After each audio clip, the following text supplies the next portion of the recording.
Hello my dear students, कैसे हैं आप सब। उम्मीद करता हूं सेफ होंगे, हेल्दी होंगे, ब्लेस्ड होंगे और कैरियर को ध्यान में रखते हुए हार्ड वर्क करते हुए आप अपने स्टडी पे अच्छे से फोकस कर रहे होंगे। तो आइए स्टूडेंट, हम लोग वापस से अपने सरफेस केमिस्ट्री चैप्टर को आगे कंटिन्यू करते हैं।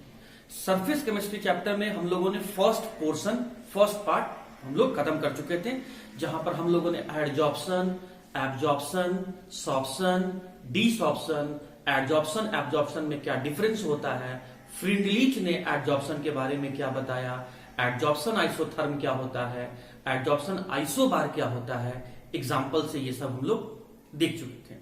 उसके बाद हम लोगों ने मिक्सचर को पढ़ा। मिक्सचर हमारे सामने 3 डिफरेंट टाइप्स में प्रेजेंट हो सकते हैं, या तो वो ट्रू सॉल्यूशन होंगे, या तो वो कोलॉइड्स होंगे, या तो वो सस्पेंशन होंगे। अब हमें इस चैप्टर में सिर्फ और सिर्फ कोलॉइड्स पर ध्यान देना है। तो मैं वापस से एक बार कोलॉइड्स क्या होता है मैं उसको एक बार रिवाइज करवा देता हूं। देखिए, हीट्रोजिनस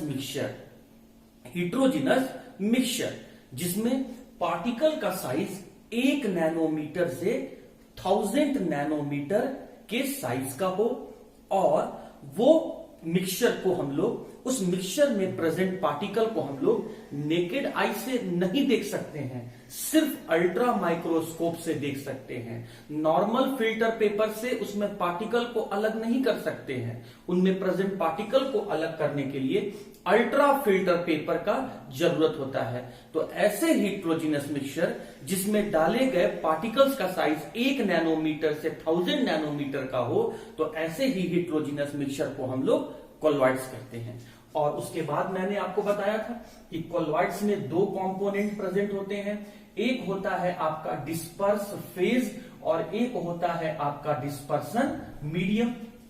जैसे ट्रू सॉल्यूशन में आप लोग कहते हैं कि ट्रू सॉल्यूशन बनाने के लिए हमें 2 कंपोनेंट का जरूरत होता है, एक सॉल्यूट और दूसरा सॉल्वेंट। जो कम अमाउंट में होता है उसे सॉल्यूट, जो ज्यादा अमाउंट में होता है उसे सॉल्वेंट। उसी तरीके से अगर आप कोलॉइड के बारे में बात कर रहे हैं तो इस मिक्सचर को बनाने के लिए भी 2 कंपोनेंट प्रेजेंट होना चाहिए।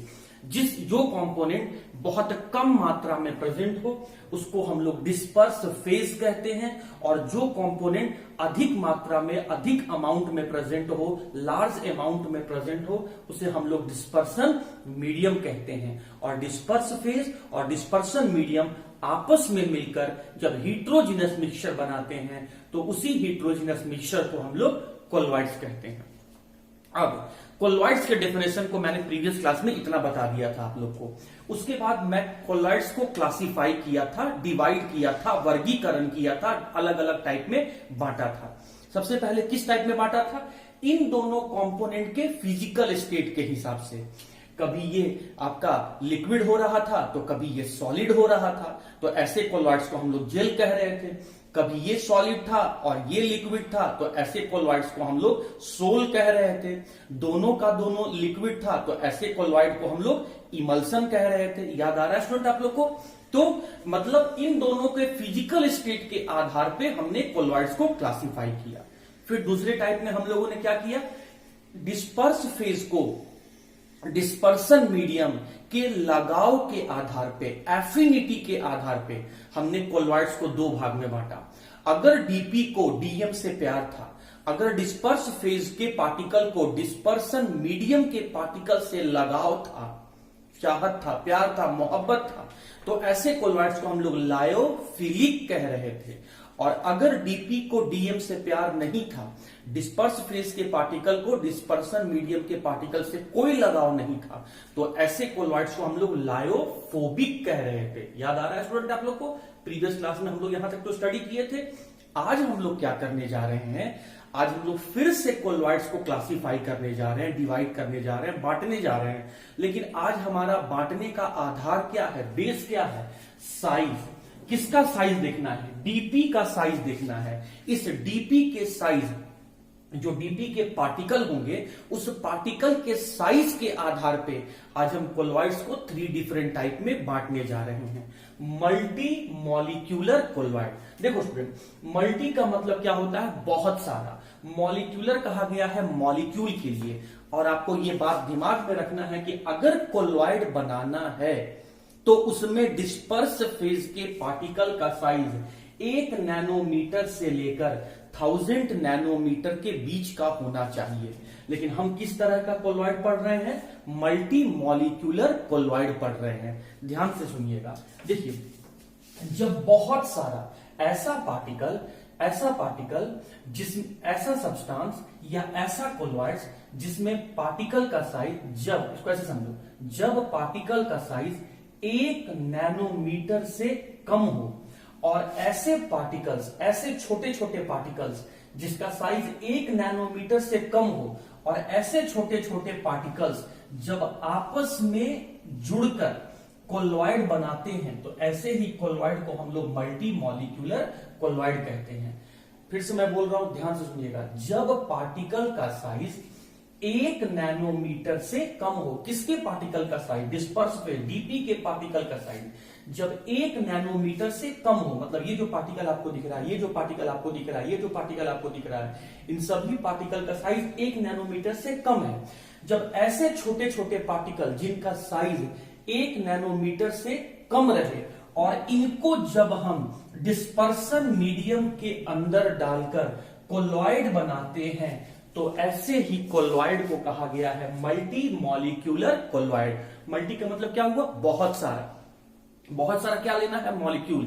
लेकिन बहुत सारा मॉलिक्यूल कैसा लेना है? जिसका साइज 1 नैनोमीटर से कम हो। तो जब पार्टिकल का साइज 1 नैनोमीटर से कम हो तो ऐसे बहुत सारे छोटे छोटे पार्टिकल को जब हम डिस्पर्सन मीडियम में मिलाकर कोलॉइड बनाते हैं तो ऐसे ही कोलॉइड को हम लोग मल्टी मॉलिक्यूलर कोलॉइड कहते हैं। और इसका एग्जाम्पल क्या होगा? सल्फर का सोल या फिर आपका गोल्ड का सोल। सल्फर का सोल और गोल्ड का सोल इसका एग्जाम्पल है। अब आ जाइए मैक्रो। मैक्रो मतलब होता है स्टूडेंट बड़ा। जब एक अकेला बड़ा मॉलिक्यूल जिसका साइज, डायमीटर भी कह सकते हो, जिसका साइज एक अकेला पार्टिकल जिसका साइज 1 नैनोमीटर से 1000 नैनोमीटर के बीच का हो, तो जब इस पार्टिकल को जब हम डिस्पर्सन मीडियम में मिलाकर कोलॉइड बनाते हैं तो ऐसे ही कोलॉइड को हम लोग मैक्रो मॉलिक्यूलर कोलॉइड कहते हैं। इसमें मैंने क्या कहा?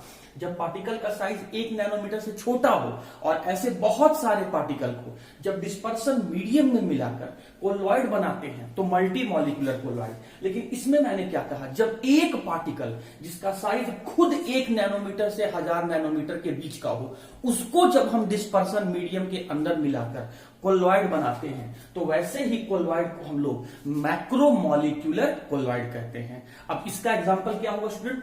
जितना भी तुम बायो मॉलिक्यूल्स में पढ़े थे सब इसका एग्जांपल हो जाएगा। Starch, cellulose, protein, polymers. Starch, cellulose, protein, polymers like nylon, ये सब ये मैक्रोमोलिक्यूलर कोलॉइड का एग्जांपल है। तो उम्मीद करता हूं कि ये दोनों पार्ट तो आपको समझ में आ गया होगा। अब क्या कहता है? Associated colloid. अब ध्यान से समझना, एसोसिएटेड कोलॉइड ये एग्जामिनेशन पॉइंट ऑफ व्यू से ये तुम्हारे लिए इंपॉर्टेंट है। एसोसिएटेड कोलॉइड का दूसरा नाम क्या है? मिसेल। अब समझिए, एक यहां पर वर्ड आने वाला है स्टूडेंट जिसे आपको पहले ध्यान से समझना होगा। अब वो वर्ड क्या है? देखिए, एम्फीफैटिक। एम्फीफैटिक, एम्फीफैटिक, एम्फीफैटिक क्या होता है? ध्यान से सुनिए पहले आप यहां पे। एम्फीफैटिक देखिए, जिसमें दोनों नेचर प्रेजेंट हो। कौन कौन सा नेचर? वाटर लविंग नेचर जिसे हम कहते हैं हाइड्रोफिलिक, और वाटर हेटिंग नेचर जिसे हम कह रहे हैं हाइड्रोफोबिक। तो जब एक ऐसा मॉलिक्यूल जिसमें वाटर लविंग नेचर भी प्रेजेंट हो और वाटर हेटिंग नेचर भी प्रेजेंट हो तो ऐसे मॉलिक्यूल को हम लोग क्या कहते हैं? एम्फीफैटिक मॉलिक्यूल। अब एक बात इसमें दिमाग में रखना है, एसोसिएटेड कोलॉइड और मिसेल के लिए स्टूडेंट हम लोग क्या क्या बात दिमाग में रखेंगे? तो देखिए, कुछ कीवर्ड मैं यहां पर लिख रहा हूं। लो कंसंट्रेशन में, कम अमाउंट में इलेक्ट्रोलाइट की तरह बिहेव करेंगे, मतलब ट्रू सॉल्यूशन की तरह बिहेव करेंगे। लेकिन अधिक मात्रा में, हाई कंसंट्रेशन में ही ये कोलॉइड की तरह बिहेव करेंगे। मैं बता रहा हूं उसके बाद को, सब समझिएगा। उसके बाद फिर हम लोग इसमें पढ़ेंगे CMC, क्रिटिकल मिसेल कंसंट्रेशन। ये सब कुछ ऐसा वर्ड है जो हम लोग को मिसेल में याद करके रखना है, क्रिटिकल मिसेल कंसंट्रेशन। उसके बाद टीके का नाम है क्राफ्ट टेम्परेचर, क्राफ्ट टेम्परेचर। अब देखो, चल अब मैं इसमें यहां पर इन पांचों बातों को जोड़ूंगा। मैं एम्फीपैथिक बोलूंगा तो समझ जाना कि उसमें वाटर लविंग नेचर और वाटर हीटिंग नेचर दोनों प्रेजेंट है। मैं इसको मिटा देता हूं ताकि मेरे लिए जगह खाली हो जाए एक्सप्लेन करने के लिए। वाटर लविंग और वाटर हीटिंग दोनों नेचर प्रेजेंट हो। देखो, यहां मैं एक कंटेनर ले रहा हूं, स्टूडेंट प्लीज ध्यान समझिएगा। यहां मैं एक कंटेनर ले रहा हूं, इस कंटेनर में मैं वाटर ले लेता हूं। आप वाटर ना बोल के आप इसको कहेंगे कि मैं डीएम ले लिया हूं, मतलब डिस्पर्सन मीडियम ले लिया हूं, डिस्पर्सन मीडियम ले लिया हूं। अब एक ऐसा सब्सटेंस जिसमें वाटर लविंग और वाटर हीटिंग दोनों नेचर प्रेजेंट हो और जिसका थोड़ा सा अमाउंट डालने पर ट्रू सॉल्यूशन की तरह बिहेव करता है, लेकिन अधिक मात्रा में डालने पर ही वो कोलॉइड की तरह बिहेव करता है। तो ऐसे ही कोलॉइड को हम लोग कहते हैं एसोसिएटेड कोलॉइड या मिसेल। ये तुम्हारे एग्जाम में पूछा हुआ क्वेश्चन है ये कि व्हाट इज मिसेल, मिसेल होता क्या है। मैं फिर से बोल देता हूं, ऐसे छोटे छोटे पार्टिकल तो मैं यहां भी लिया था और यहां भी ले रहा हूं, लेकिन दोनों में अंतर क्या है। इस वाला ये जो पार्टिकल जो मिसेल बनाने वाला है उसमें वाटर लविंग और वाटर हीटिंग दोनों नेचर प्रेजेंट है। मैं वैसे की बात कर रहा हूं, मैं ये ऑलराउंडर के बारे में बात कर रहा हूं। छोटे तो हैं लेकिन वाटर लविंग और वाटर हीटिंग दोनों नेचर प्रेजेंट है। तो ऐसे छोटे छोटे पार्टिकल जिसमें वाटर लविंग और वाटर हीटिंग दोनों नेचर प्रेजेंट हो और जिसका थोड़ा सा मात्रा डालने पर ट्रू सॉल्यूशन की तरह बिहेव करे, लेकिन अधिक मात्रा डालने पर ही वो कोलॉइड की तरह बिहेव करे, तो ही ऐसे कोलॉइड को हम लोग मिसेल कहते हैं, या एसोसिएटेड कोलॉइड कहते हैं। जितना मात्रा डालकर मिसेल बनाया गया है उस अमाउंट को हम लोग क्रिटिकल मिसेल कंसंट्रेशन कहते हैं, और जिस टेम्परेचर पर उसको कोलॉइड बनाया गया है उस टेम्परेचर को हम लोग क्राफ्ट टेम्परेचर कहते हैं। और इसका एग्जाम्पल बहुत इंपॉर्टेंट है स्टूडेंट, इसका एग्जाम्पल है आपका soaps and detergent, soaps and detergent. तो याद रहेगा, जब बहुत सारे छोटे छोटे पार्टिकल जिसका साइज 1 नैनोमीटर से भी कम हो, ऐसे बहुत सारे पार्टिकल को जब हम डिस्पर्सन मीडियम में डालकर जब हम लोग कोलॉइड बनाते हैं तो मल्टी मॉलिक्यूलर कोलॉइड। जब एक अकेला पार्टिकल जिसका खुद एक अकेले का साइज 1 नैनोमीटर से 1000 नैनोमीटर के बीच का हो, उसको जब हम डिस्पर्सन मीडियम में डालकर कोलॉइड बनाते हैं तो मैक्रोमोलिकुलर कोलॉइड। और ऐसे छोटे छोटे पार्टिकल जिसमें वाटर लविंग और वाटर हीटिंग दोनों नेचर प्रेजेंट हो, जिसका थोड़ा सा मात्रा डालने पर वो ट्रू सॉल्यूशन की तरह बिहेव करे, लेकिन अधिक मात्रा डालने पर ही वो कोलॉइड की तरह बिहेव करे, तो ऐसे कोलॉइड को हम लोग मिसेल या एसोसिएटेड कोलॉइड कहते हैं। जिस टेम्परेचर पर कोलॉइड बनाया गया है उसको क्राफ्ट टेम्परेचर, और जिस कंसंट्रेशन पर कोलॉइड बनाया गया है उसको क्रिटिकल मिसेल कंसंट्रेशन कहते हैं।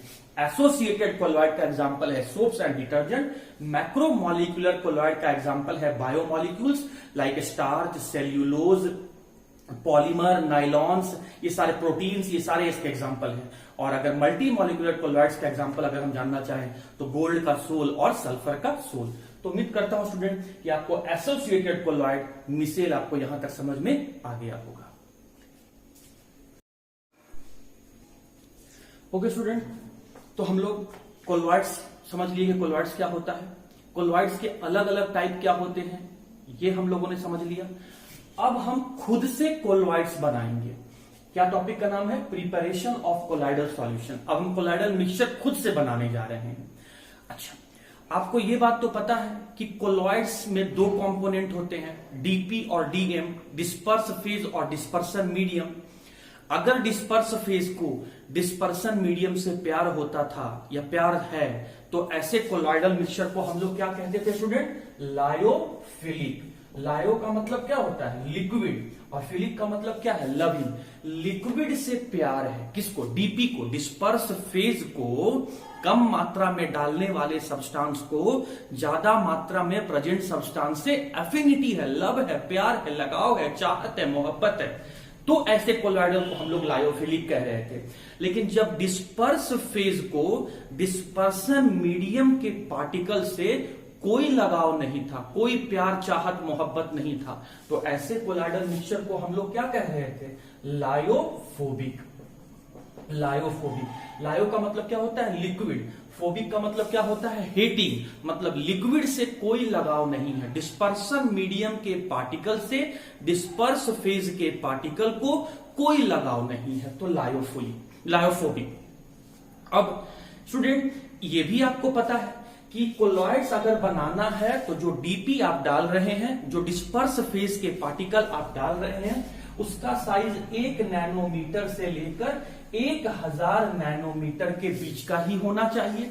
अगर इतने साइज का पार्टिकल आप डाल रहे हैं तो इतने साइज के पार्टिकल को इस डिस्पर्सन मीडियम के पार्टिकल से लगाव होता है, और वैसे कोलॉइड को हम लोग लायोफिलिक कहते हैं। लेकिन अगर डिस्पर्स फेज के पार्टिकल का साइज 1 नैनोमीटर से छोटा हो जाए या फिर 1000 नैनोमीटर से बड़ा हो जाए, तब ऐसे डिस्पर्स फेज के पार्टिकल को डिस्पर्सन मीडियम के पार्टिकल से कोई लगाव नहीं होता है, तो ऐसे कोलॉइड्स को हम लोग लायोफोबिक कहते हैं। जहां डिस्पर्स फेज को और डिस्पर्सन मीडियम को एक दूसरे से लगाव है, वैसे कोलॉइड्स को बनाना बहुत आसान है। आसान क्यों है?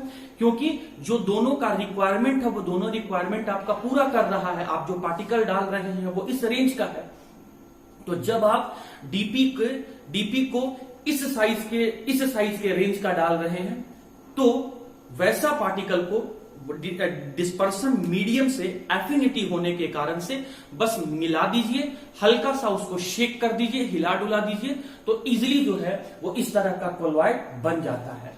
मुश्किलें हमारे लिए तब खड़ा हो जाता है जब डिस्पर्स फेज को डिस्पर्सन मीडियम से कोई लगाव नहीं होता है। तो लगाव नहीं होता है तो वो आपस में जुड़ना भी नहीं चाहते हैं, बिल्कुल अलग अलग रहते हैं, तब जाके हमें कोलॉइड को बनाने में डिफिकल्टी फील होने लगता है, दिक्कतें आने लगती है। क्यों लगाव नहीं है ये मैं बता दिया, क्योंकि डिस्पर्स फेज का जो पार्टिकल आप डाल रहे हैं उसका साइज या तो 1 नैनोमीटर से छोटा है या फिर 1000 नैनोमीटर से बड़ा है। तो इस तरह के कोलॉइड को हम लोग बनाने का तरीका देखेंगे। तो क्या करेंगे भाई? सबसे पहले तो हम लोग ये समझ गए कि लगाव क्यों नहीं है, क्योंकि 1 नैनोमीटर से छोटा है और 1000 नैनोमीटर से या फिर बड़ा है, या तो जरूरत से छोटा होगा या जरूरत से बड़ा होगा, तभी एक दूसरे से लगाव नहीं होगा, और लगाव नहीं होगा तो जुड़ेंगे नहीं, और जुड़ेंगे नहीं तो फिर हमें इनको बनाने में, इनको मिलाने में हमें दिक्कत महसूस होने लगता है। तो बात हम कर रहे हैं लायोफोबिक कोलॉइड्स को बनाने का, लायोफोबिक कोलॉइड्स को प्रिपेयर करने का। तो लायोफोबिक कोलॉइड्स को बनाने का 2 तरीका है। पहला कंडेंसेशन मेथड, और दूसरा कौन सा है स्टूडेंट? दूसरा है आपका डिस्पर्सन मेथड। ये किसके लिए बात किया जा रहा है? ये है बताया जा रहा है स्टूडेंट लायोफोबिक कोलॉइड को बनाने का तरीका। इसको बनाने का तरीका बहुत आसान है। डीपी को लीजिए, डीएम को लीजिए, दोनों को मिला दीजिए, हल्का सा शेक कर दीजिए, कोलॉइड बन के रेडी हो गया। लेकिन लायोफोबिक को, जहां डीपी को डीएम से बिल्कुल लगाव नहीं है, तो उस कंडीशन में हमें उन दोनों को मिलाने के लिए, ऐसे कोलॉइड को बनाने के लिए हमें मशक्कत करना पड़ रहा है, हमें अपना एनर्जी लगाना पड़ रहा है, हमें अपना एफर्ट लगाना पड़ रहा है। तो वही हम देखना चाहते हैं कि इस तरह के कोलॉइड को कैसे बनाया जाएगा। तो इस तरह के कोलॉइड को, जहां डीपी और डीएम को एक दूसरे से लगाव नहीं है, ऐसे कोलॉइड को बनाने का 2 तरीका है। या तो जोड़ के या तो तोड़ के। मैं हिंदी में बता दिया स्टूडेंट, या तो जोड़ के या तो तोड़ के। अगर पार्टिकल 1 नैनोमीटर से छोटा है तो ऐसे पार्टिकल को जोड़ते जाओ, 1 नैनोमीटर साइज का बना दो, और फिर जब 1 नैनोमीटर के साइज का हो जाएगा तो डीपी को डीएम से लगाव हो जाएगा, प्यार मोहब्बत हो जाएगा, फिर इजीली प्रिपेयर कर सकते हैं। लेकिन जब पार्टिकल का साइज बड़ा हो तो फिर तोड़ के बना दो, जब पार्टिकल का साइज 1000 नैनोमीटर से भी बड़ा हो तो उनको तोड़ तोड़ के बना दो, तोड़ तोड़ के इस साइज के रेंज का लेके आ जाओ। जब इस साइज के रेंज के लेके आ जाओगे तो फिर आप डिस्पर्स फेज को डिस्पर्सन मीडियम में मिलाओगे तो फिर जाके उन दोनों के बीच में लगाव होगा और इजिली प्रिपेयर कर सकते हैं।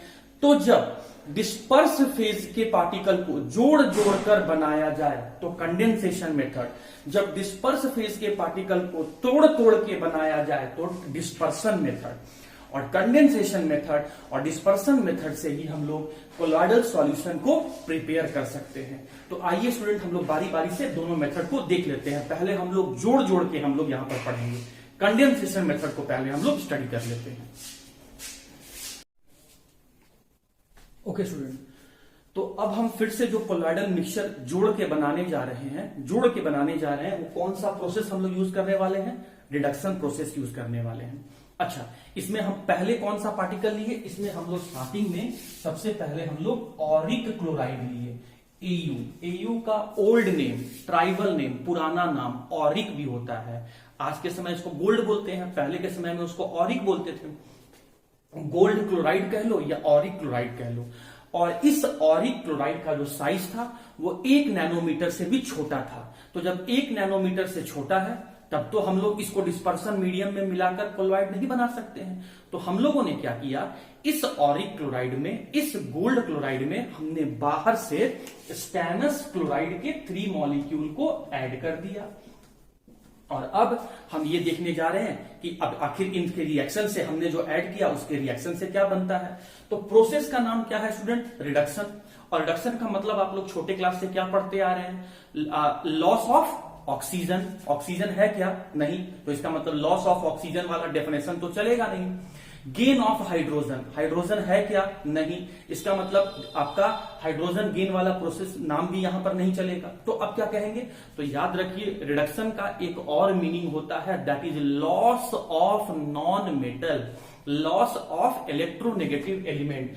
तो अब आपने जो पार्टिकल लिया था उसमें नॉन मेटल कौन है? क्लोरीन ही है, क्योंकि गोल्ड तो आपका मेटल है, क्लोरीन ही आपका नॉन मेटल है। तो आपको यहां से क्लोरीन का लॉस करवा देना है, आपको यहां पे इलेक्ट्रोनेगेटिव एलिमेंट का लॉस करवा देना है। तो देखिए यहां से क्या हुआ कि जब आप ऑरिक क्लोराइड में स्टेनस क्लोराइड के पार्टिकल को ऐड किए तो ये स्टेनस क्लोराइड जो है वो आपका स्टैनिक क्लोराइड में कन्वर्ट हो गया। तो यहां से इसने जब क्लोरीन पूरा का पूरा लूज कर दिया तो यहां से क्या बचा? सिर्फ बचा आपका 2 एटम ऑफ गोल्ड। अब बैलेंस कर लो, गोल्ड का कितना एटम है भाई? 2 एटम, यहां भी 2 एटम है, बैलेंस हो गया। उसके बाद क्या दिख रहा है? क्लोरीन। तो 3 इंटू 2 6 एटम क्लोरीन, यहां भी 3 into 2 6 atom of chlorine. 6 plus 6 कितना हो गया? 12। अब 12 को बैलेंस करने के लिए हम लोग क्या किए? यहां 3 से मल्टीप्लाई कर दिया, तो 3 इंटू 4 क्या हो गया? 12। क्लोरीन भी बैलेंस हो गया। अब यहां पे आ जाओ, क्या बचा आपका? टिन। तो कितना एटम है टिन का? 3 एटम है। यहां पर टिन का कितना एटम है? 3 एटम। मतलब सब कुछ यहां पर बैलेंस है।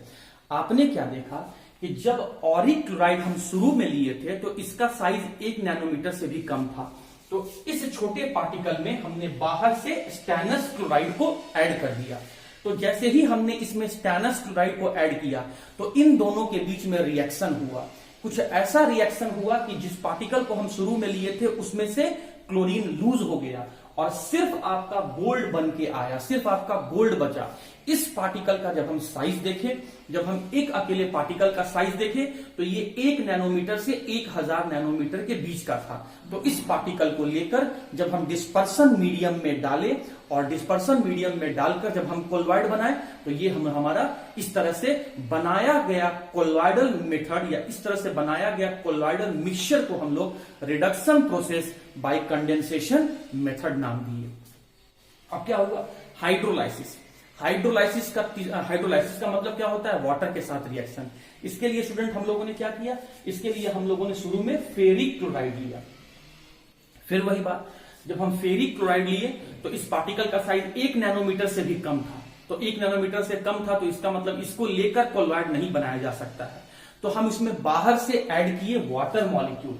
सिंस बाहर से वाटर मॉलिक्यूल ऐड किए, वाटर के साथ रिएक्शन हुआ, इसीलिए प्रोसेस को कहते हैं हाइड्रोलाइसिस। बाहर से वाटर ऐड कर रहे हैं इसीलिए कहा गया कंडेंसेशन मेथड। अब बहुत छोटे से क्लास के ये सब रिएक्शन है जो आपको पता होना चाहिए। आपको पता है स्टूडेंट कि जब कभी मेटल वाटर के साथ रिएक्ट करता है तो मेटल हाइड्रोक्साइड बनाता है। तो यहां मेटल कौन है? आयरन। वाटर के साथ रिएक्ट करेगा तो क्या बनाएगा? मेटल हाइड्रोक्साइड, दैट इज आपका फेरिक हाइड्रोक्साइड। फेरिक हाइड्रोक्साइड, इसको आयरन हाइड्रोक्साइड नहीं बोलते हैं, इसको फेरिक हाइड्रोक्साइड बोलते हैं, फेरिक हाइड्रोक्साइड। ठीक है, अब वाटर को तोड़े H+ OH-, तो OH- वाला पार्ट चला गया, आयरन के साथ रिएक्ट कर दिया, तो क्या बचा आपका? H+ वाला पार्ट, हाइड्रोजन वाला पार्ट। ये हाइड्रोजन क्लोरीन के साथ रिएक्ट करेगा तो यहां से क्या बना लेगा स्टूडेंट? HCl बना लेगा। चलो बैलेंस कर लेते हैं। हाँ जी, कितना एटम है आयरन का? आयरन का 1 एटम है, दोनों तरफ बैलेंस है। क्लोरीन का कितना एटम है? 3 एटम है। यहां पर क्लोरीन कितना एटम है? 1 एटम। बैलेंस करने के लिए 3 से मल्टीप्लाई कर दी। हाइड्रोजन कितना हो गया? 3 एटम यहां पे और 3 एटम यहां पे, 6 एटम हो गया हाइड्रोजन का। यहां भी देख लीजिए 6 एटम हो गया हाइड्रोजन का। ऑक्सीजन का कितना एटम है? 3। यहां पर ऑक्सीजन कितना एटम है? 3। मतलब सब कुछ यहां पर बैलेंस है। अब मैं क्या कहना चाह रहा हूं वो देखो, वाटर से रिएक्शन होके ये पार्टिकल बना है, इसीलिए हाइड्रोलाइसिस कहा गया है। वाटर को ऐड किया गया है तो ये कंडेंसेशन कहा गया। ऐड किया गया तो पहले कहें कंडेंसेशन, ऐड करते ही वाटर से रिएक्ट किया, इसीलिए कहते हैं इसको हाइड्रोलाइसिस। अब जब ये वाटर से रिएक्ट करके ये जो पार्टिकल बनाया, इस पार्टिकल का साइज 1 नैनोमीटर से 1000 नैनोमीटर के बीच का था, और जब इस पार्टिकल को हम डिस्पर्सन मीडियम में मिलाएं तो हम लोग कोलॉइडल मिक्सचर बना सके। तो कैसे बनाए? ऐड करके। नाम क्या दिए? कंडेंसेशन। ऐड करने समय किसको ऐड किए? वाटर से। वाटर से रिएक्ट करके ये आया है, इसीलिए hydrolysis bye condensation method. Hydrolysis bye condensation method, या कह सकते हैं condensation method by the hydrolysis process से किसका सोल तैयार किए हैं? फेरिक हाइड्रोक्साइड का। अगला क्या स्टूडेंट लास्ट में क्या है? Double decomposition. डबल डिकम्पोजिशन का मतलब आप लोग भी छोटे क्लास में 9th 10th में ही पढ़ चुके हैं। इसके लिए हम लोगों ने क्या किया? इसके लिए सबसे पहले हम लोगों ने आर्सेनिक ऑक्साइड का पार्टिकल लिया। ये पार्टिकल 1 नैनोमीटर के साइज का नहीं था, उससे भी छोटा था। तो इसमें हमने बाहर से क्या ऐड कर दिया? इसमें हमने बाहर से हाइड्रोजन सल्फाइड को ऐड कर दिया। आपको कहा गया है कि डबल डिकम्पोजिशन। डबल डिकम्पोजिशन का मतलब क्या होता है? इसको भी कैटायन और अनायन में तोड़ो, इसको भी कैटायन और अनायन में तोड़ो, इसका कैटायन इसके अनायन के साथ जोड़ दो, और सिमिलरली इसका अनायन को इसके कैटायन के साथ जोड़ दो। तो अनायन और कैटायन जब आपस में जुड़ेगा स्टूडेंट, तो यहां से क्या बन जाएगा? Water molecule. वाटर मॉलिक्यूल बन गया। और जब ये कैटायन इस अनायन के साथ जुड़ेगा तो यहां से क्या बन जाएगा? Arsenic sulphide. Arsenic sulphide. अब बैलेंस कर दो भाई, यहां पे आर्सेनिक का 2 एटम, आर्सेनिक का 2 एटम, सही है। ऑक्सीजन का 3 एटम, यहां पर ऑक्सीजन का 1 एटम है। बैलेंस करने के लिए 3 से मल्टीप्लाई कर दिया, मतलब इसमें से सारा कुछ बैलेंस हो गया। यहां पे आ जाइए, हाइड्रोजन का 6 एटम, यहां हाइड्रोजन का 6 एटम, सल्फर का 3 एटम, सल्फर का 3 एटम, सब कुछ बैलेंस है। जब ये पार्टिकल को आप लिए थे तो इस पार्टिकल का साइज 1 नैनोमीटर से छोटा था, इसीलिए सिर्फ इसको अकेले लेकर तो कोलॉइडल सॉल्यूशन नहीं बनाया जा सकता है। तो इसमें हमने बाहर से ऐड किया तो हमने कहा कंडेंसेशन मेथड है। जैसे ही हमने ऐड किया तो इनके बीच में डबल डिकम्पोजिशन का प्रोसेस हुआ, कैटायन अनायन के साथ, अनायन कैटायन के साथ जुड़ा, और यहां से हमें आर्सेनिक सल्फाइड का सोल मिला। ये सोल का साइज 1 नैनोमीटर से 1000 नैनोमीटर के बीच का था, और जब हमने इसे डिस्पर्सन मीडियम में मिला दिया तो मेरा कोलॉइडल मिक्सचर, कोलॉइडल सॉल्यूशन बनके आ गया। तो इसको बनाने के लिए हमने क्या किया? ऐड किया, कंडेंसेशन मेथड बोला। ऐड किया तो डबल डिकम्पोजिशन हुआ, कैटायन अनायन, अनायन कैटायन आपस में जुड़ा, डबल डिकम्पोजिशन हुआ। तो ले देखिए, ऐड करके कोलॉइडल मिक्सचर, ऐड कर करके कोलॉइडल मिक्सचर बनाने का कौन कौन सा तरीका था? ऑक्सीडेशन, रिडक्शन, हाइड्रोलाइसिस और डबल डिकम्पोजिशन। ऑक्सीडेशन से किसका सोल तैयार किए? सल्फर का सोल तैयार किए। रिडक्शन से किसका सोल तैयार किए? गोल्ड का सोल तैयार किए। हाइड्रोलाइसिस से किसका सोल तैयार किए? फेरिक हाइड्रोक्साइड का सोल तैयार किए।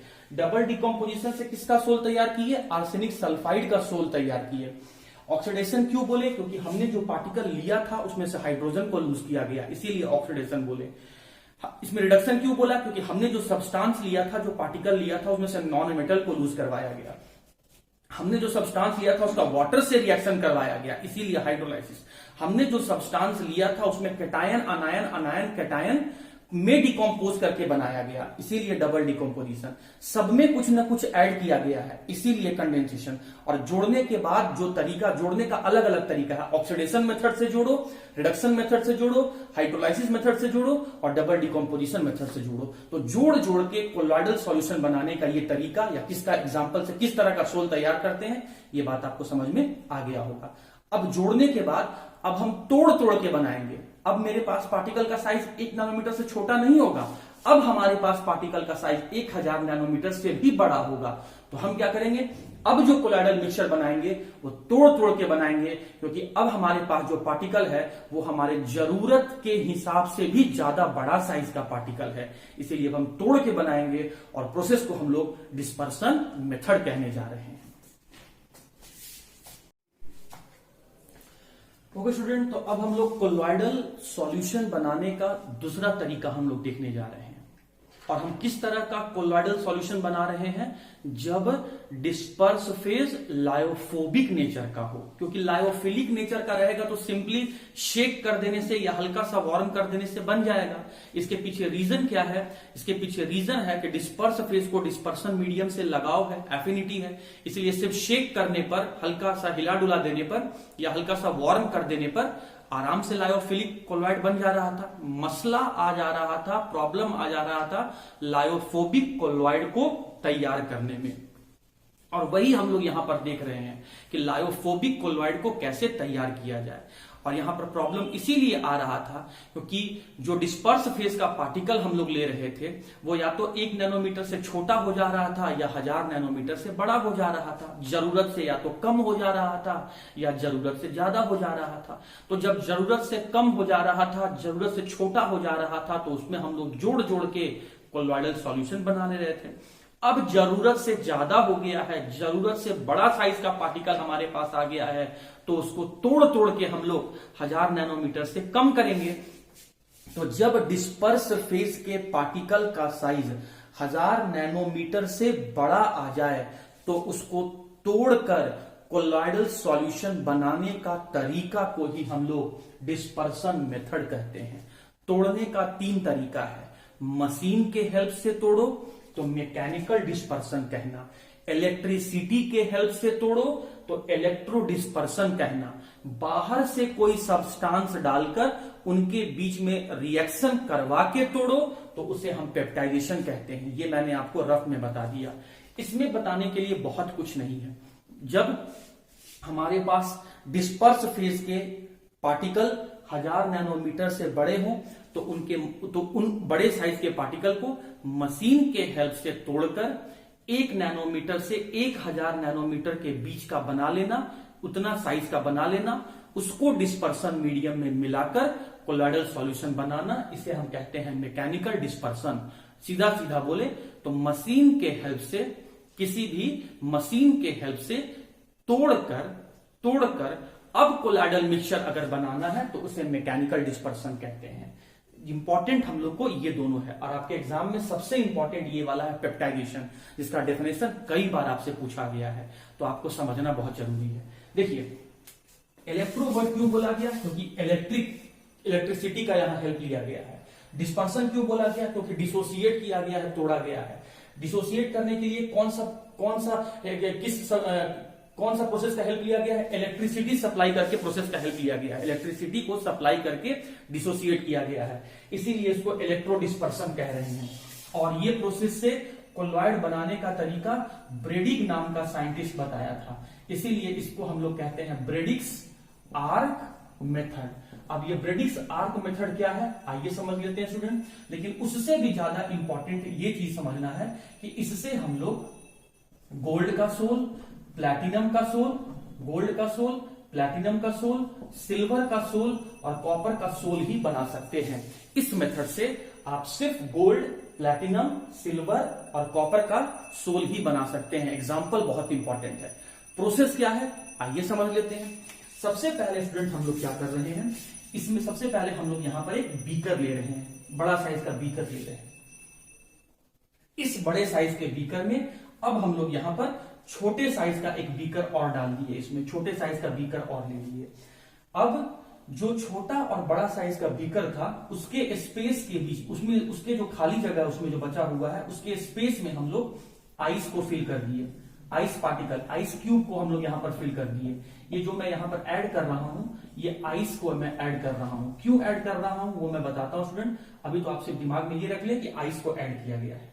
इसमें हम लोग क्या किए, इसमें हम लोग डिस्पर्सन मीडियम वाटर यहां पर ले लिए, डिस्पर्सन मीडियम वाटर यहां पर ले लिए, ठीक है। अब जिसका आपको सोल बनाना है उसका आप रॉड ले लीजिए। ब्रेडिक्स ने क्या किया था, गोल्ड का सोल बना के समझाया था, तो वो क्या किया, रॉड लिया। ये रॉड किसका बना हुआ है, ये रॉड जो है आपका गोल्ड का बना हुआ है। ये गोल्ड का इलेक्ट्रोड है, एयू इलेक्ट्रोड, गोल्ड का इलेक्ट्रोड है, गोल्ड का रॉड है जिससे इलेक्ट्रिसिटी पास हो सकता है। इसको हम लोग क्या किए, इसको हम लोग बैटरी के पॉजिटिव टर्मिनल से जोड़ दिए और तार की मदद से इसको हम लोग बैटरी के नेगेटिव टर्मिनल से जोड़ दिए, बैटरी के नेगेटिव टर्मिनल से इसको हम लोग ऐड कर दिए। ये हो गया स्टूडेंट। अब देखिए क्या होता है, ध्यान से समझिएगा। मैंने अभी तक क्या क्या किया, मैं जो प्रोसेस समझाने जा रहा हूं इलेक्ट्रो डिस्पर्सन, उसमें मैं क्या क्या करने वाला हूं स्टूडेंट, उसमें मैं ध्यान से देखिएगा, मैं यहां पर कीवर्ड लिख रहा हूं। उसमें मैं डिस्पर्सन करूंगा, डिस्पर्सन करूंगा, डिस्पर्सन के बाद हम लोग कंडेंसेशन करेंगे और साथ ही साथ हम लोग यहां पर पोटासियम हाइड्रोक्साइड का यूज कर रहे हैं। अब देखिए ध्यान से क्या होगा, आइस क्यों लिया गया, ये क्या है आपका आइस है, ये क्या है आपका डिस्पर्सन मीडियम आपका वाटर है, ये क्या है आपका गोल्ड का इलेक्ट्रोड है, ये क्या है आपका वायर है, ये क्या है आपका बैटरी है, बैटरी का टर्मिनल पॉजिटिव टर्मिनल है, नेगेटिव टर्मिनल है। बैटरी यहां पर क्यों यूज किए हैं, एक्सटर्नल सोर्स ऑफ एनर्जी के रूप में, ताकि हम लोग यहां पर इलेक्ट्रिसिटी को सप्लाई करवाया जा सके। अब देखिए आपको इतना तो पता है स्टूडेंट कि इलेक्ट्रिसिटी में हीटिंग इफेक्ट भी प्रेजेंट होता है। इलेक्ट्रिसिटी जब आप सप्लाई करते हैं तो वो इलेक्ट्रिकल एनर्जी हीट एनर्जी में भी कन्वर्ट होता है। ये तो आप घर में भी कई सारा ऐसा सब्सटेंस यूज करते होंगे जहां पर इलेक्ट्रिसिटी को पास करने पर, इलेक्ट्रिक करंट को पास करने पर वहां से हीट भी निकलता हुआ आपको दिखता है। तो electrical energy is converting into the heat energy. खैर, हम लोग जो यहां पर बैटरी यूज कर रहे हैं उससे बहुत हाई वोल्टेज करंट हम लोग पास करवा रहे हैं, हाई वोल्टेज करंट पास करवा रहे हैं। तो जब इस बैटरी से हाई वोल्टेज करंट पास होता है तो हाई वोल्टेज करंट के कारण से, हाई वोल्टेज करंट के कारण से यहां पर एक आर्क प्रोड्यूस हो जाता है, यहां पर एक स्पार्क प्रोड्यूस होता है। फिर से रिपीट कर रहे हैं, इस बैटरी की मदद से ब्रेडिक्स ने हाई वोल्टेज करंट पास करवाया। जब हाई वोल्टेज करंट पास करवाया तो वो हाई वोल्टेज करंट जो है, उस हाई वोल्टेज करंट से एक स्पार्क निकला। वो स्पार्क जो था वो एक आर्क के फॉर्म में था, आर्क के फॉर्म में था। वो स्पार्क जो था वो आर्क के फॉर्म में था।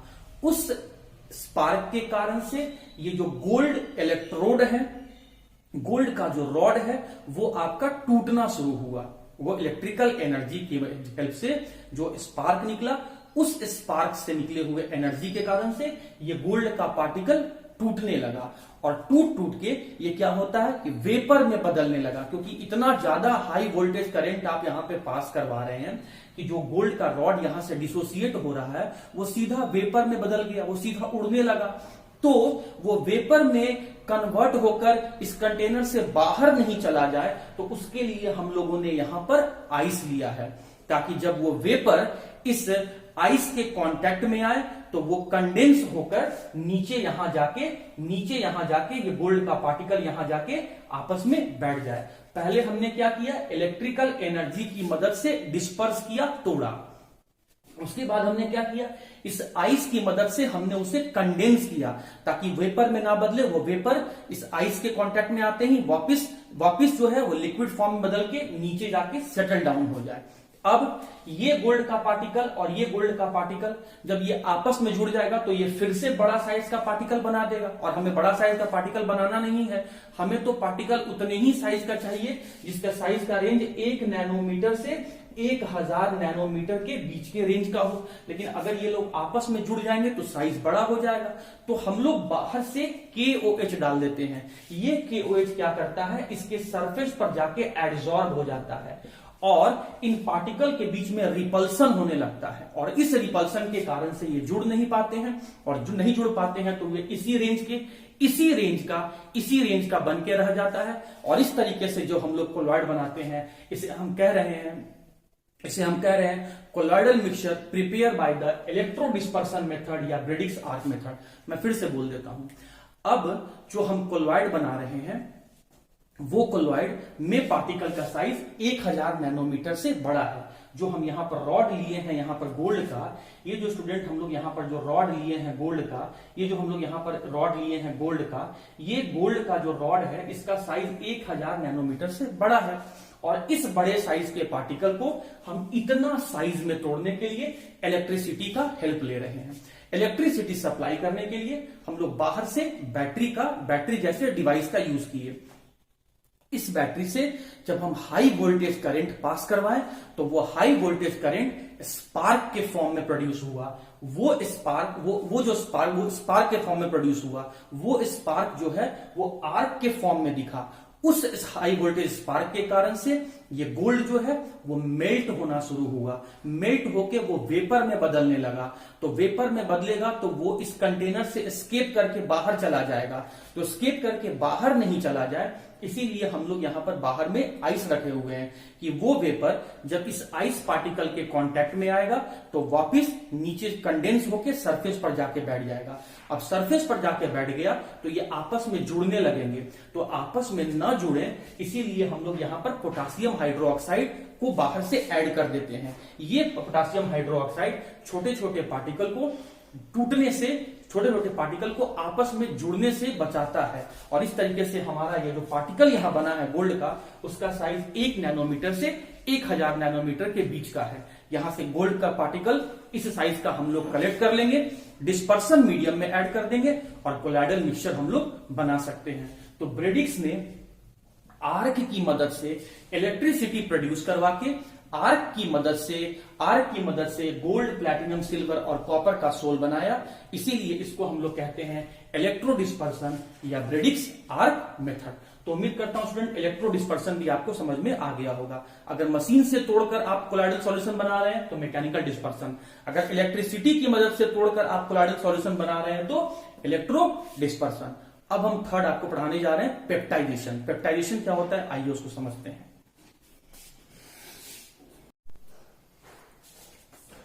Okay student, peptization examination point of view से आपके लिए बहुत इंपॉर्टेंट है। ये प्रोसेस में क्या करेंगे, बड़े साइज का पार्टिकल जिसका साइज 1000 नैनोमीटर से भी ज्यादा है, उस बड़े साइज के पार्टिकल को हम लोग डिसोसिएट करेंगे और डिसोसिएट करके 1 नैनोमीटर से 1000 नैनोमीटर के बीच के साइज का बना देंगे। और अब इस पार्टिकल को उठाकर डिस्पर्सन मीडियम में मिलाकर हम लोग कोलॉइडल सॉल्यूशन बना सकते हैं। तो इसी प्रोसेस का नाम कहा गया पेप्टाइजेशन। तो पेप्टाइजेशन प्रोसेस होता क्या है, तोड़ने का तरीका का नाम पेप्टाइजेशन है। तो पेप्टाइजेशन में कैसे तोड़ते हैं आइए हम लोग देखते हैं। हम लोग क्या करते हैं स्टूडेंट कि फ्रेशली प्रेसिपिटेटेड, मैं समझाता हूं, मैं एक बात समझाऊंगा आपको। फ्रेशली प्रेसिपिटेटेड मटेरियल ले लेते हैं। इस फ्रेशली प्रेसिपिटेटेड मटेरियल में हम लोग बाहर से इलेक्ट्रोलाइट को ऐड करेंगे। इस फ्रेशली प्रेसिपिटेटेड मटेरियल में हम लोग बाहर से इलेक्ट्रोलाइट को ऐड करेंगे, बाहर से इलेक्ट्रोलाइट को ऐड करेंगे और हम लोग अब जाके यहां पर कोलॉइडल सॉल्यूशन बनाएंगे और यहां से हम लोग इसको कोलॉइड्स में कन्वर्ट कर देंगे। तो फ्रेशली प्रेसिपिटेटेड मटेरियल में इलेक्ट्रोलाइट को ऐड करके कोलॉइड्स बनाना, इसी को हम लोग पेप्टाइजेशन कहते हैं। मैं फिर से बोल रहा हूं, फ्रेशली प्रेसिपिटेटेड मटेरियल में इलेक्ट्रोलाइट को ऐड करके कोलॉइड्स बनाना, इसी प्रोसेस को हम लोग पेप्टाइजेशन कहते हैं। अब इसी बात को आप डायग्रामेटिकली समझिए। हमने क्या किया, यहां पे एक कंटेनर लिया, इस कंटेनर में हमने डिस्पर्सन मीडियम लिया, मतलब वाटर लिया, और इस वाटर में हमने यहां पर क्या ऐड किया स्टूडेंट, इस वाटर में हमने पहले यहां पर फेरिक हाइड्रोक्साइड को ऐड कर दिया, फेरिक हाइड्रोक्साइड को ऐड कर दिया। लेकिन ये फेरिक हाइड्रोक्साइड जो है इसका साइज 1000 नैनोमीटर से बड़ा था। इसीलिए थोड़ा सा घुला और बाकी जो है ये फेरिक हाइड्रोक्साइड ये नीचे कंटेनर में जाके बैठ गया। थोड़ा सा घुला और नीचे कंटेनर में जाके बैठ गया, तो इसे हम कह रहे हैं प्रेसिपिटेट हो गया। कंटेनर में थोड़ा सा घुलकर नीचे जाकर बैठ गया, इसी को हम लोग कहते हैं प्रेसिपिटेट होना। और तुरंत प्रेसिपिटेट हुआ है, तो इसे हम कह रहे हैं फ्रेशली प्रेसिपिटेटेड मटेरियल। अब इस फ्रेशली प्रेसिपिटेटेड मटेरियल आखिर प्रेसिपिटेट क्यों हुआ, क्यों नहीं घुला? क्योंकि यहां पर इस पार्टिकल का साइज 1000 नैनोमीटर से बड़ा था, इसीलिए इस डाले गए पार्टिकल को, इस फेरिक हाइड्रोक्साइड को वाटर से कोई लगाव नहीं था, इसीलिए वाटर के साथ नहीं जुड़ा और नीचे जाके बैठ गया, प्रेसिपिटेट हो गया। सिंस प्रेसिपिटेशन तुरंत हो गया है, इसीलिए कहा गया है फ्रेशली प्रेसिपिटेटेड मटेरियल। अब इस पार्टिकल को तोड़ने के लिए हम बाहर से कोई सब्सटेंस डालेंगे, बाहर से कोई एसिड, बाहर से कोई बेस, बाहर से कोई सॉल्ट डालेंगे, मतलब हम इलेक्ट्रोलाइट डालेंगे। एसिड, बेस और सॉल्ट को एक साथ हम लोग इलेक्ट्रोलाइट कहते हैं। डालते समय, बाहर से पार्टिकल को डालते समय हमें इस बात का ध्यान रखना होता है कि हमारे डाले गए पार्टिकल का या तो कैटायन या फिर अनायन इस पार्टिकल से कॉमन होना चाहिए। जैसे मैंने यहां पर बाहर से यहां पर मैं यहां पे फेरिक क्लोराइड को ऐड कर रहा हूं, फेरिक क्लोराइड को ऐड कर रहा हूं, तो देखिए फेरिक क्लोराइड का जो कैटायन है वो इस पार्टिकल के, इस कैटायन के साथ कॉमन है। तो जो भी आप सब्सटेंस बाहर से डाल रहे हैं, जो भी आप एसिड, बेस या सॉल्ट बाहर से डाल रहे हैं, ये क्या लिया गया है, सॉल्ट लिया गया है। तो जो भी आप सब्सटेंस, इलेक्ट्रोलाइट जो आप बाहर से डाल रहे हैं, उस डाले गए सब्सटेंस में इस बात का ध्यान रहे कि उसका या तो कैटायन या फिर अनायन इस प्रेसिपिटेट के साथ कॉमन होना चाहिए। मतलब या तो उसका कैटायन होना चाहिए इस प्रेसिपिटेट में, या तो उसका अनायन होना चाहिए इस प्रेसिपिटेट में। तो हम देख रहे हैं कि हम जो बाहर से डाले हैं उसका कैटायन जो है उस प्रेसिपिटेट के साथ कॉमन है, मतलब इस पार्टिकल में, प्रेसिपिटेटेड मटेरियल में कैटायन प्रेजेंट है। अब होता क्या है स्टूडेंट कि जो भी कॉमन पार्ट रहेगा, जो भी कॉमन पार्ट रहेगा वो उसके सरफेस पर जाके एब्जॉर्ब हो जाएगा। जैसे मैं यहां पर ले रहा हूं, ये क्या है आपका फेरिक हाइड्रोक्साइड प्रेजेंट है, फेरिक हाइड्रोक्साइड यहां पर है। इस फेरिक हाइड्रोक्साइड में जैसे ही आप डाले यहां पर फेरिक क्लोराइड, तो ये फेरिक क्लोराइड यहां पर गया और जाके ये डिसोसिएट हो गया। कैसे डिसोसिएट हुआ, Fe3+ और 3Cl- में ये जाया, ये पानी में गया और खुद डिसोसिएट हो गया। तो इसका जो कॉमन पार्ट है, कॉमन पार्ट यहां पर क्या है, कैटायन है, वो इसके सरफेस पर जाके एब्जॉर्ब हो गया। Fe3+ इसके सरफेस पर जाके एब्जॉर्ब हो गया।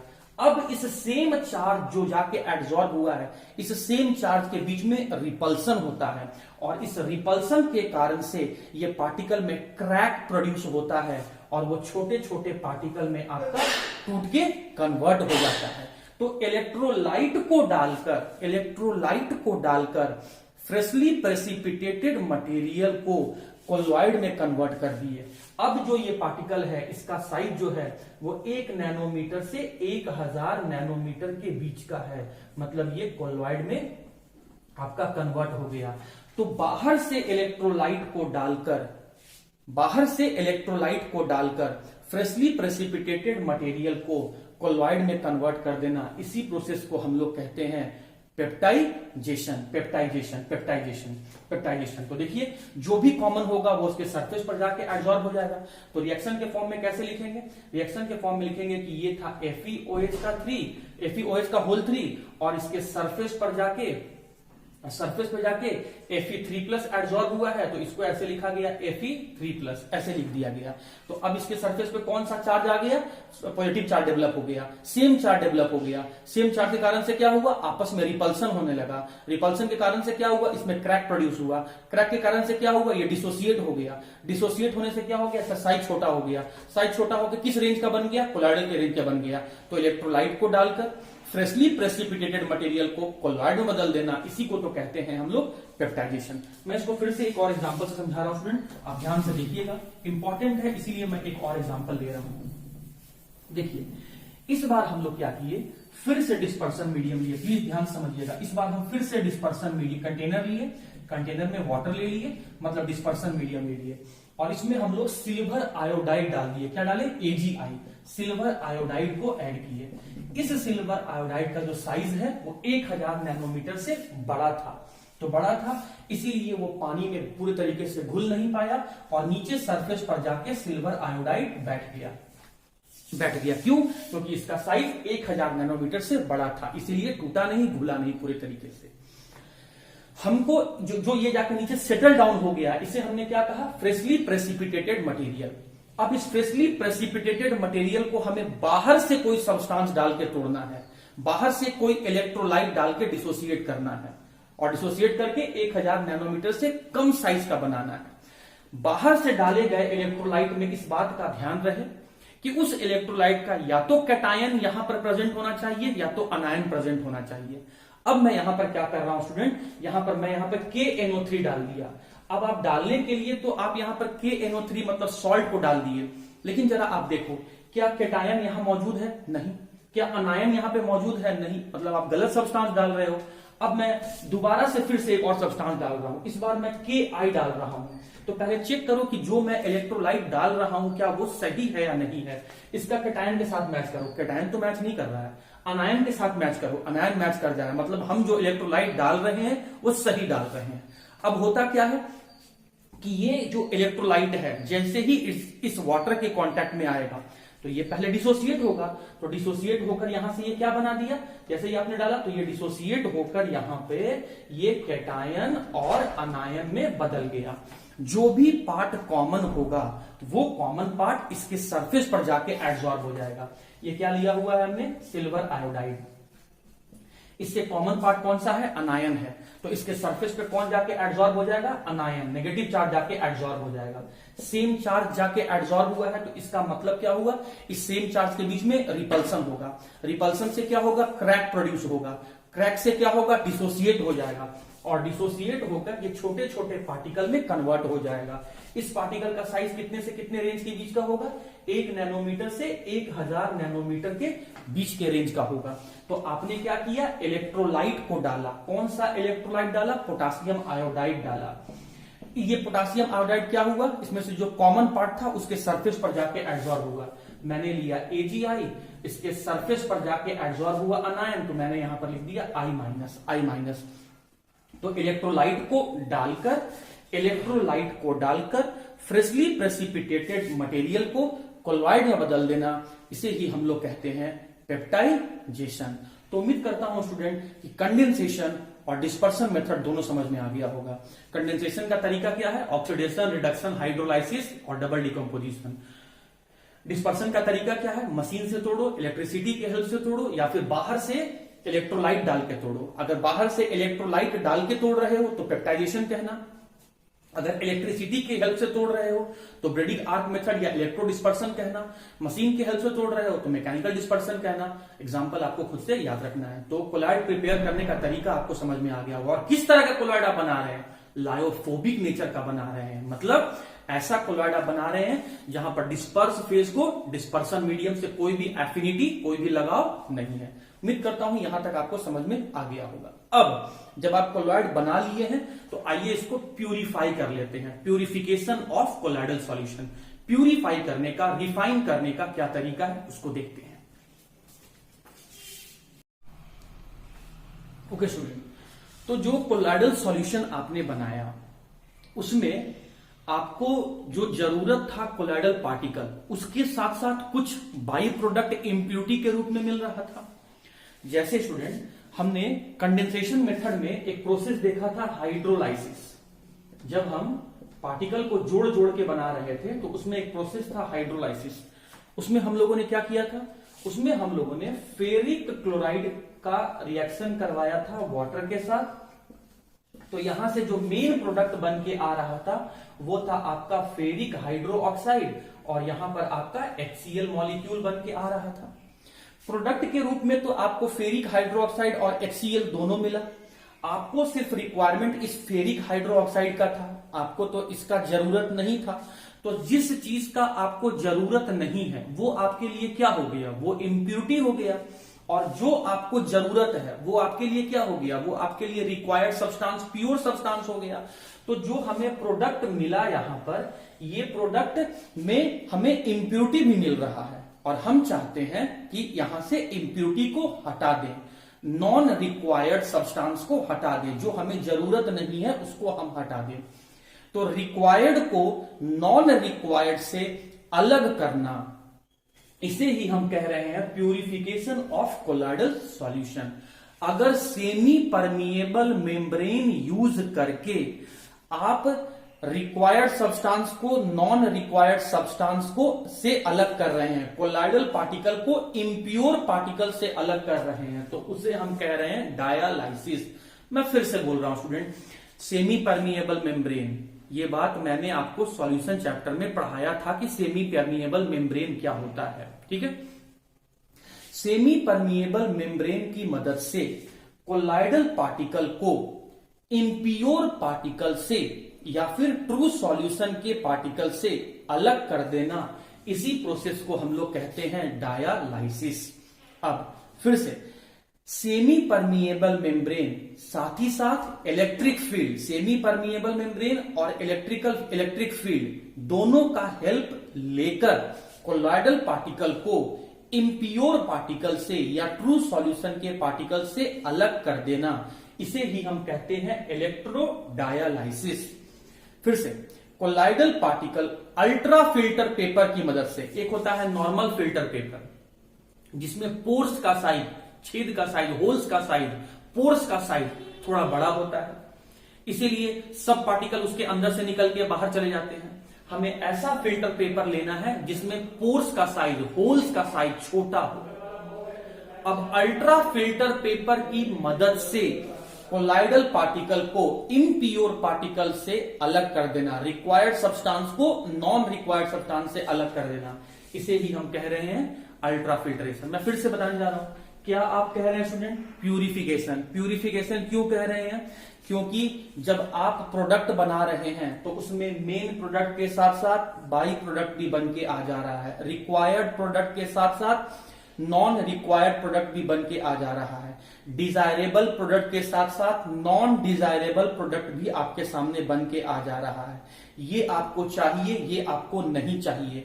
तो नॉन डिजायरेबल सब्सटेंस को, नॉन रिक्वायर्ड सब्सटेंस को कोलॉइडल सब्सटेंस से, रिक्वायर्ड सब्सटेंस से, डिजायरेबल सब्सटेंस से अलग कर देना, इसे ही हम प्यूरिफिकेशन कह रहे हैं। अलग करने के लिए अगर आप सिर्फ सेमी परमिएबल मेम्ब्रेन यूज कर रहे हैं तो उसे डायालाइसिस कहना। सेमी परमिएबल मेम्ब्रेन के साथ साथ इलेक्ट्रिक फील्ड का भी आप यूज कर रहे हैं तो उसे इलेक्ट्रोडायालाइसिस कहना। और इन दोनों को एक दूसरे से अलग करने के लिए, प्यूरिफाई करने के लिए अगर आप अल्ट्रा फिल्टर पेपर यूज कर रहे हैं तो उसे हम अल्ट्रा फिल्टरेशन कहते हैं। होता क्या है, देखिए ध्यान से, यहां पर मैंने यहां पर एक लिया आपका बीकर। इस बीकर में सबसे पहले मैंने लिया डिस्पर्सन मीडियम। ये क्या है? डिस्पर्सन मीडियम वाटर है। ये मैंने क्या लिया स्टूडेंट? ये मैंने लिया यहां पर, ये एक सेमी परमिएबल मेम्ब्रेन है, ये आपका एक बैग है। इस बैग में ये कोलॉइडल पार्टिकल भी प्रेजेंट है और इम्प्यूरिटी भी प्रेजेंट है, इम्प्यूरिटी भी प्रेजेंट है। ये मैं यहां पर एक बैग ले ले रहा हूं, ध्यान से देखिए स्टूडेंट, ये मैं यहां पर एक बैग ले ले रहा हूं, ये मैं यहां पर एक बैग ले ले रहा हूं, ये बैग ले लिया, ये मैं यहां पे बैग ले लिया। इस बैग का नाम क्या है? Semi permeable membrane. Semi permeable membrane. इस सेमी परमिएबल मेम्ब्रेन के अंदर में, सेमी परमिएबल मेम्ब्रेन के अंदर में ये कोलॉइडल पार्टिकल और इम्प्यूरिटी दोनों प्रेजेंट है। मैं कुछ को डॉट से दिखा रहा हूं, कुछ को स्टार से दिखा रहा हूं। मैं इसको स्टार से दिखा दिया और इसको स्टूडेंट मैं डॉट से दिखा दिया हूं। ये देख लीजिए, ये आप सेमी परमिएबल मेम्ब्रेन ले लीजिए और इसको हम लोग डिस्पर्सन मीडियम में डिप कर दिए हैं। तो होता क्या है, सेमी परमिएबल मेम्ब्रेन क्या होता है? वो ट्रू सॉल्यूशन के पार्टिकल को अपने अंदर से जाने देता है। तो ये जितने भी HCl के पार्टिकल हैं वो सब के सब बाहर चले जाएंगे। HCl के पार्टिकल जितने भी डॉट से आपको दिखाया जा रहा है, डॉट से आपको दिखाया जा रहा है, ये सब जो इम्प्यूरिटी वाले पार्टिकल हैं ये सेमी परमिएबल मेम्ब्रेन से बाहर चले जाएंगे और इस बैग के अंदर सिर्फ क्या रह जाएगा? सिर्फ और सिर्फ इस बैग के अंदर में आपका कोलॉइडल पार्टिकल रह जाएगा। तो सेमी परमिएबल मेम्ब्रेन की मदद से, सेमी परमिएबल मेम्ब्रेन की मदद से डिफ्यूजन प्रोसेस करवा के, डिफ्यूजन प्रोसेस का मतलब होता है किसी भी सब्सटेंस का हाई कंसंट्रेशन से लो कंसंट्रेशन की तरफ मूव करना, इसे डिफ्यूजन कहते हैं। सेमी परमिएबल मैंने यहाँ पर क्या कौन सा अपरेटस यूज किया, कौन सा मेम्ब्रेन मैंने यूज किया, सेमी परमिएबल मेम्ब्रेन का यूज किया। कौन से प्रोसेस से मैं यूज कर रहा हूं, डिफ्यूजन प्रोसेस करवा रहा हूं। सेमी परमिएबल मेम्ब्रेन क्या होता है, एक ऐसा मेम्ब्रेन जो अपने अंदर में से सिर्फ सॉल्वेंट को जाने देता है, सॉल्यूट को जाने नहीं देता है। लेकिन यहां तो सॉल्वेंट और सॉल्यूट नहीं है, तो यहां पर क्या बोलेंगे, एक ऐसा मेम्ब्रेन जो अपने अंदर में से ट्रू सॉल्यूशन के पार्टिकल को जाने देता है, लेकिन कोलाइडल पार्टिकल को अपने अंदर से जाने नहीं देता है। और डिफ्यूजन प्रोसेस का मतलब क्या होता है, किसी भी सब्सटेंस का अधिक मात्रा से कम मात्रा की तरफ फ्लो करना, हाई कंसंट्रेशन से लो कंसंट्रेशन की तरफ फ्लो करना। तो सेमी परमिएबल मेम्ब्रेन की मदद से डिफ्यूजन प्रोसेस करवा के कोलाइडल पार्टिकल को ट्रू सॉल्यूशन के पार्टिकल से, कोलाइडल पार्टिकल को इम्प्योरिटी के इम्प्योर पार्टिकल से अलग करना, इसी प्रोसेस को हम लोग डायलाइसिस कहते हैं। समझ में आ गया स्टूडेंट? अब देखो, ये डायलाइसिस का प्रोसेस जो होता है ये बहुत टाइम टेकिंग प्रोसेस है, बहुत समय लग जाता है इसमें। तो अब हम लोग इसमें क्या करेंगे, हम लोग यहां पर बाहर से 2 रॉड लगा देंगे, 2 रॉड लगा दिए यहां पर 2 रॉड लगा दिए, और इस रॉड को हम लोग यहां पर बैटरी से कनेक्ट कर दिए, बैटरी से कनेक्ट कर दिए, मतलब इलेक्ट्रिक फील्ड सप्लाई कर दिए। अभी अभी मैंने आपको बताया था, जब पेप्टाइजेशन प्रोसेस में समझा रहा था, कि कोलाइडल पार्टिकल के ऊपर कोई ना कोई चार्ज आके एडजॉर्ब हो रहा था। या तो उसके सरफेस पर पॉजिटिव चार्ज एडजॉर्ब हो रहा था, या तो उसके सरफेस पर नेगेटिव चार्ज एडजॉर्ब हो रहा था। तो मतलब यहां पर जो पार्टिकल प्रेजेंट है उसके ऊपर कोई ना कोई चार्ज है। और साथ ही साथ आप ये भी देख सकते हैं कि इस पार्टिकल के ऊपर भी कोई ना कोई चार्ज प्रेजेंट है। तो जैसे ही आप यहां पे 2 रॉड लगा के बैटरी कनेक्ट करेंगे, इलेक्ट्रिक फील्ड सप्लाई करेंगे, तो ये जो इलेक्ट्रिक फील्ड है ये इसमें से ट्रू सॉल्यूशन के पार्टिकल को, इम्प्योर पार्टिकल को फोर्स लगा के तेजी से बाहर निकालेगा।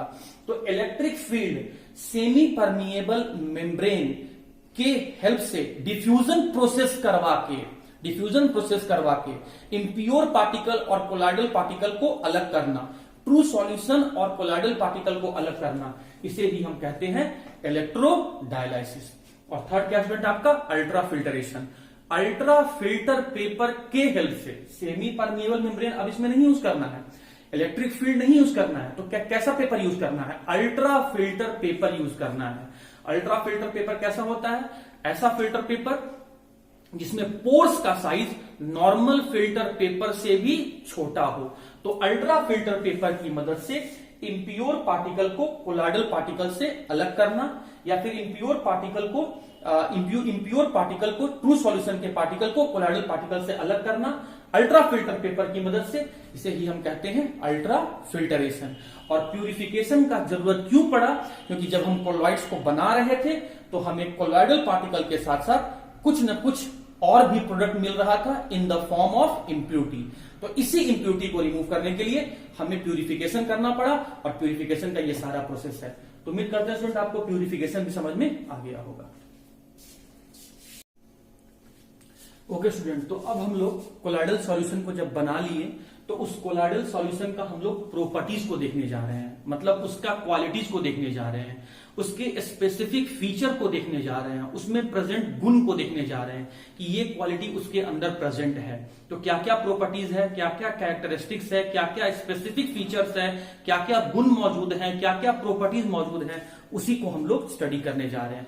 तो colloidal solution nature wise heterogeneous nature के होते हैं। कहने का मतलब उसके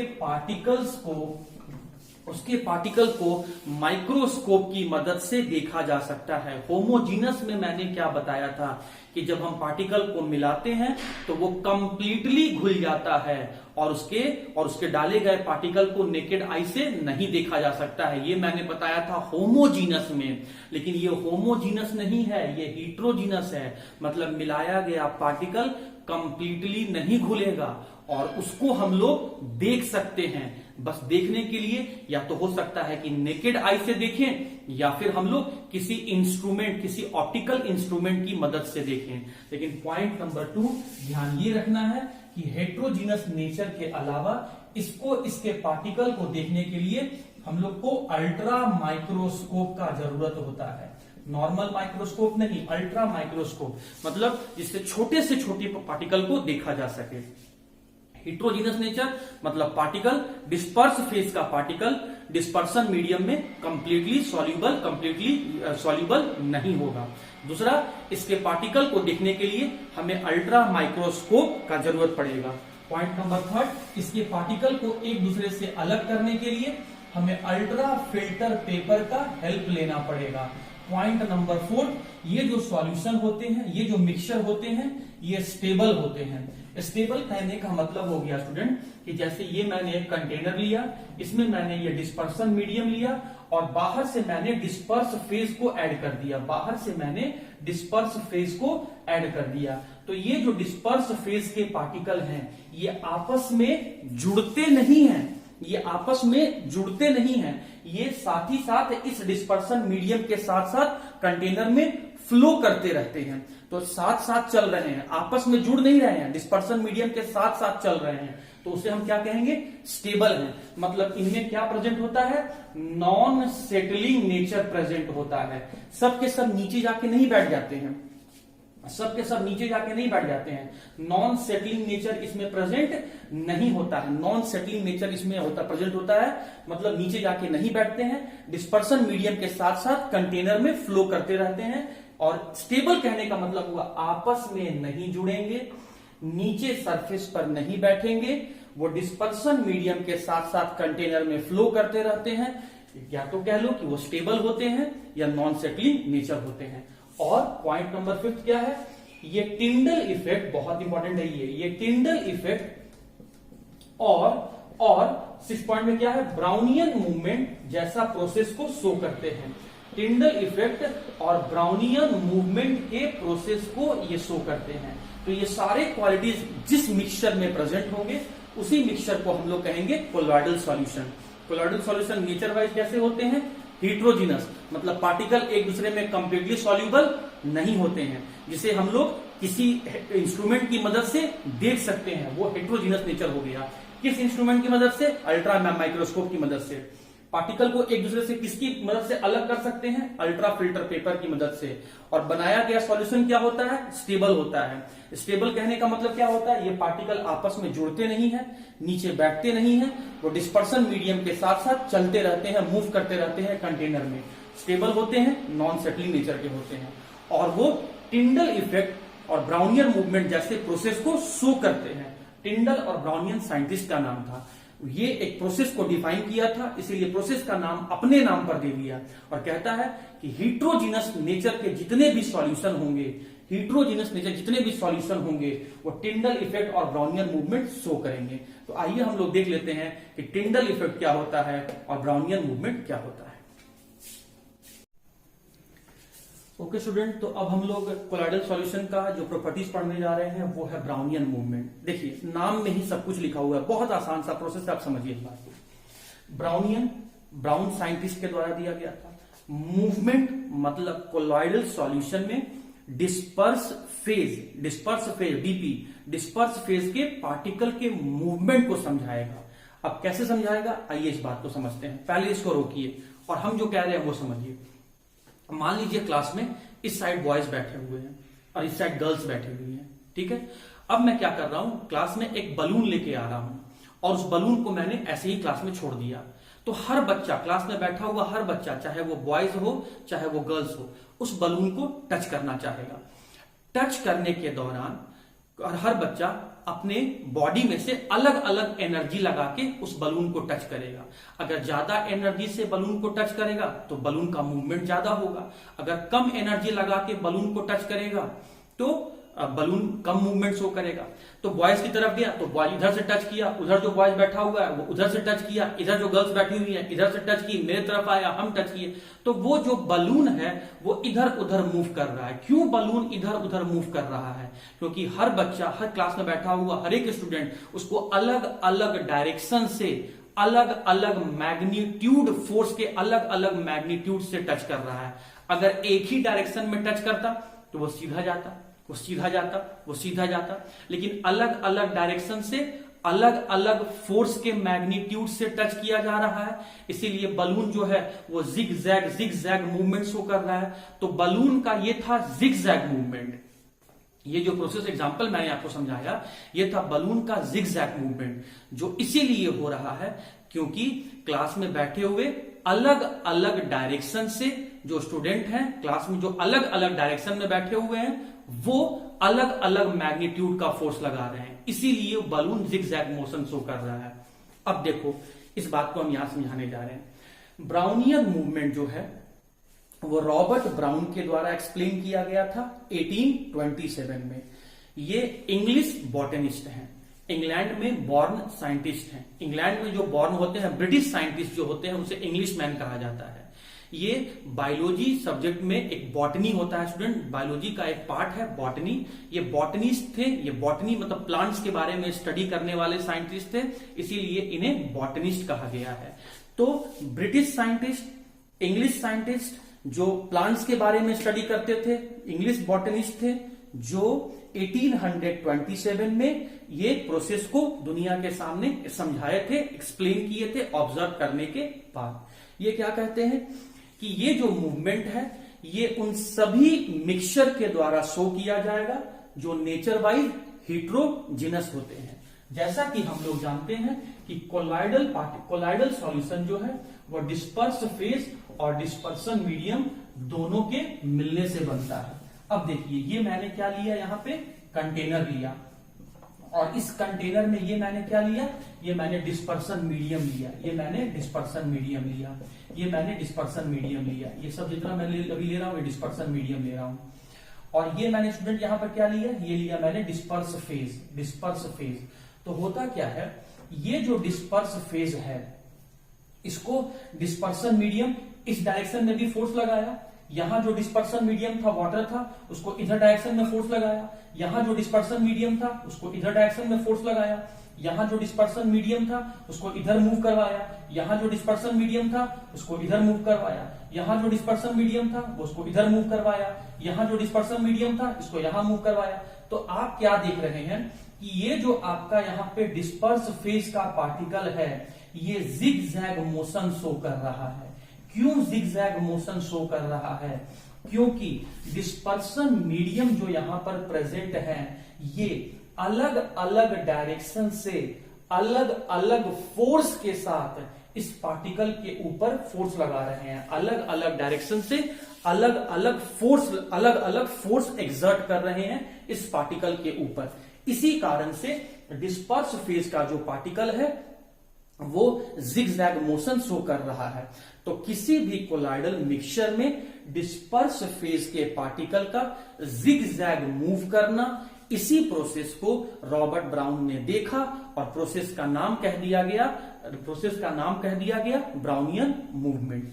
अब पार्टिकल जिग-जैग मोशन क्यों शो करता है, क्योंकि डिस्पर्सन मीडियम अलग अलग डायरेक्शन से अलग अलग फोर्स एक्सर्ट करते हैं, इसीलिए डिस्पर्स फेज जो है वो जिग-जैग मोशन शो करता है। और ये भी रीजन है कि ये नीचे आपका बॉटम में सेटल डाउन नहीं करता है। तो उम्मीद करता हूं स्टूडेंट कि ब्राउनियन मूवमेंट आपको समझ में आ गया होगा। अब हम लोग आते हैं टिंडल इफेक्ट।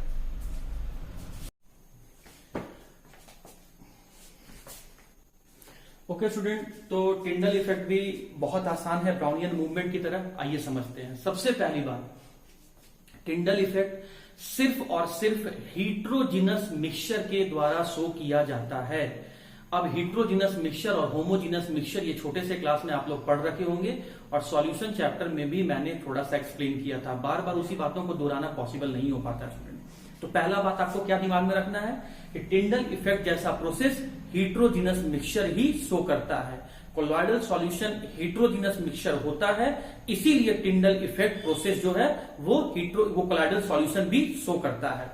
टिंडल इफेक्ट के बारे में अगर मैं हिस्टोरिकल बैकग्राउंड पे बात करूं तो इस प्रोसेस को जो मैं एक्सप्लेन करने वाला हूं, सबसे पहले फैराडे नाम के साइंटिस्ट ने देखा, लेकिन वो देखा क्या, वो इस बात को समझ नहीं पाया, दुनिया को एक्सप्लेन नहीं कर पाया। बाद में टिंडल नाम के साइंटिस्ट ने प्रोसेस को समझकर, प्रोसेस को ऑब्जर्व करके तब दुनिया को एक्सप्लेन किया और उस प्रोसेस को अपने नाम पर दे दिया और इसीलिए इसको कहा गया है टिंडल इफेक्ट। मैं यही लिखा हूं, ऑब्जर्व्ड बाय फैराडे लेकिन एक्सप्लेन्ड बाय टिंडल। अब टिंडल इफेक्ट होता क्या है स्टूडेंट, सबसे पहले दिमाग में बैठा लो कि स्कैटरिंग ऑफ लाइट, लाइट का बिखरना, स्कैटरिंग ऑफ लाइट, लाइट का स्कैटर कर जाना, इसी प्रोसेस को हम लोग कहते हैं टिंडल इफेक्ट। अब लाइट स्कैटर क्यों हुआ, आओ इस बात को समझते हैं। ये मैं यहां पर लाइट का सोर्स ले रहा हूं, मैं यहां पर कैंडल ले रहा हूं। अब आप चाहे तो बल्ब ले सकते हैं, टॉर्च ले सकते हैं, ट्यूब ले सकते हैं, CFL बल्ब, जो आपको समझ में आए सोर्स ऑफ लाइट आप ले सकते हैं। लाइट तो हर एक डायरेक्शन में ट्रेवल कर रहा है, मतलब लाइट जो है वो डाइवर्ज हो रहा है। अब उस लाइट को समेटने के लिए मैं यहां पे कॉन्वेक्स लेंस ले रहा हूं। जैसा कि आप बहुत अच्छे ढंग से जानते हैं कि कन्वेक्स लेंस का प्रॉपर्टी होता है कन्वर्जिंग। कन्वेक्स लेंस को हम लोग कन्वर्जिंग लेंस भी कहते हैं। ये समेट देता है, कन्वर्ज कर देता है।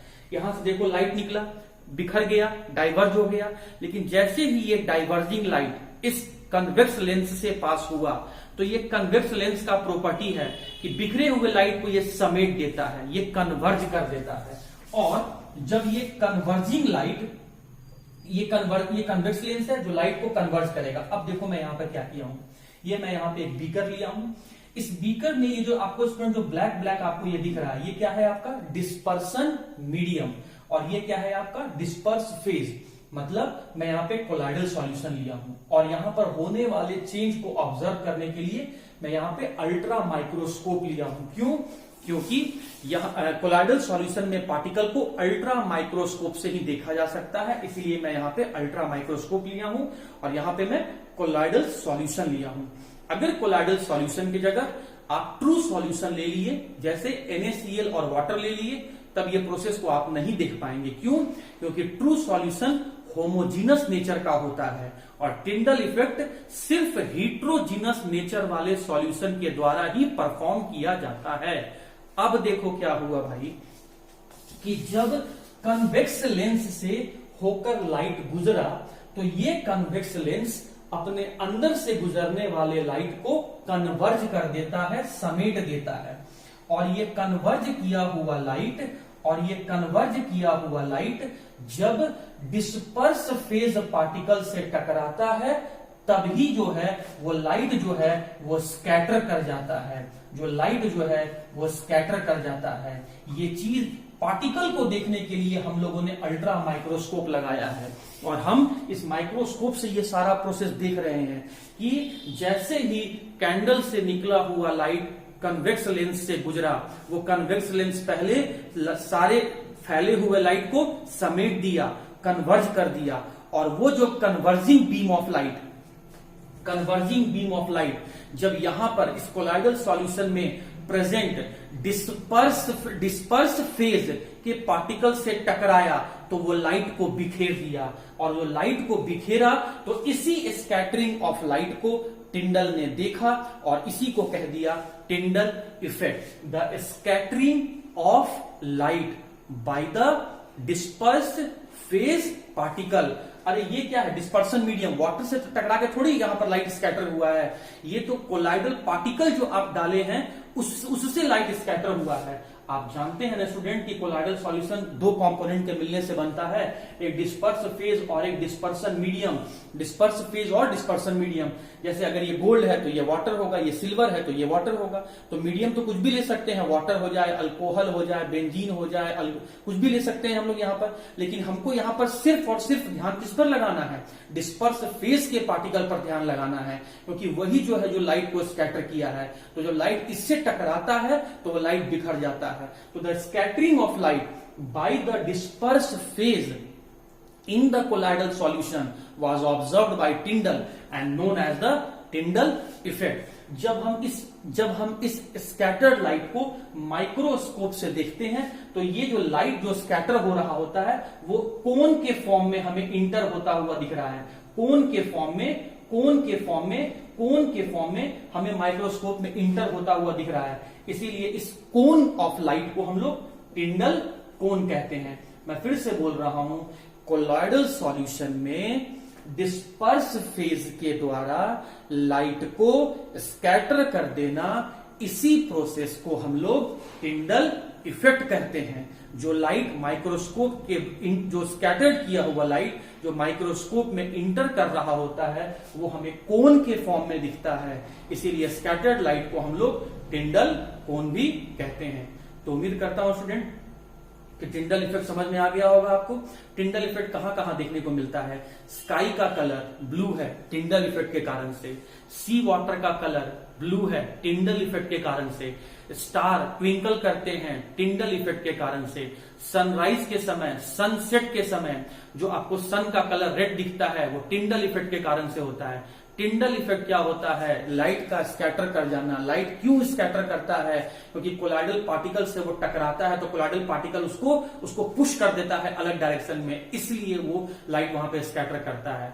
तो किसी भी हिट्रोजीनस मिक्सचर में या कोलाइडल मिक्सचर में डिस्पर्स फेज के द्वारा लाइट के स्कैटर कर देना, इसी प्रोसेस को हम लोग टिंडल इफेक्ट कहते हैं। तो उम्मीद करता हूं स्टूडेंट कि कोलाइडल सॉल्यूशन का आपको प्रॉपर्टी समझ में आ गया होगा। आज हम लोगों ने कोलाइडल सॉल्यूशन का क्लासिफिकेशन से स्टार्ट किए थे कि साइज के आधार पे कोलाइडल सॉल्यूशन को क्लासिफाई किए, फिर कोलाइडल सॉल्यूशन को प्रिपेयर करने का 2 तरीका डिस्पर्सन कंडेंसेशन मेथड देखे, फिर प्यूरिफाई करने का 3 तरीका डायलिसिस इलेक्ट्रोडायलिसिस अल्ट्रा फिल्ट्रेशन हम लोग देखे।